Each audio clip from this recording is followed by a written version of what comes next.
And this week we heard from several world leaders condemning the Defense Department's quiet release of the Nuclear Posture Review, stating that not only is the U.S. interested in modernizing existing ICBMs, cruise missiles, and the like, but also to increase America's stockpile of nuclear warheads.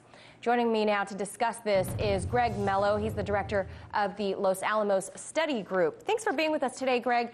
So let me start with this. The Nuclear Posture Review has been criticized by experts and world leaders as both making America more dependent on nukes and also bringing the world closer to an actual nuclear war. The American mainstream media has largely ignored this topic altogether, and when they do address it, they make the NPR sound like it's some sort of sound policy. What are your thoughts on that?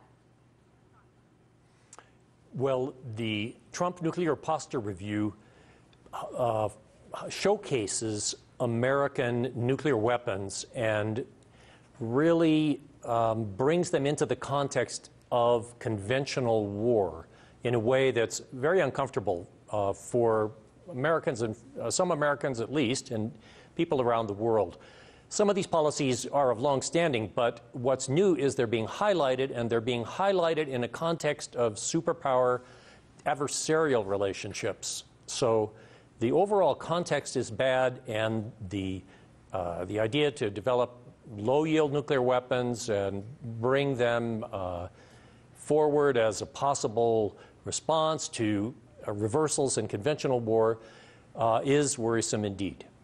Well, the NPR also seems to reflect a more hostile stance towards Russia, citing that Russian nuclear capacity as a threat. But how credible is that? Because you yourself have said that this approach is an attempt to conquer and break Russia. Can you explain what that means?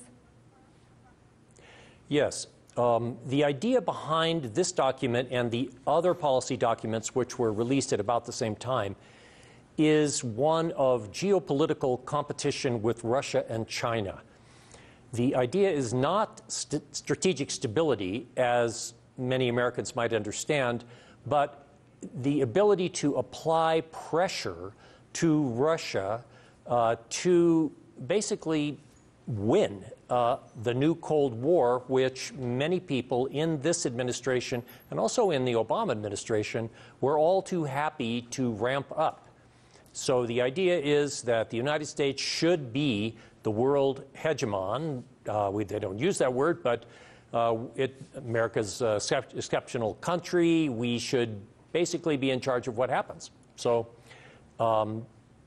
Russian nuclear weapons are seen as a barrier to that, as a threat to our expeditionary forces abroad, which of course are in the near abroad of Russia.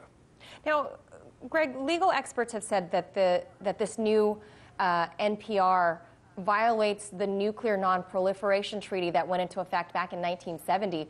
Can you tell us which way or which other way this NPR might be illegal or under international law? The United States has had a complicated relationship with the NPT, even though it was already in the first place.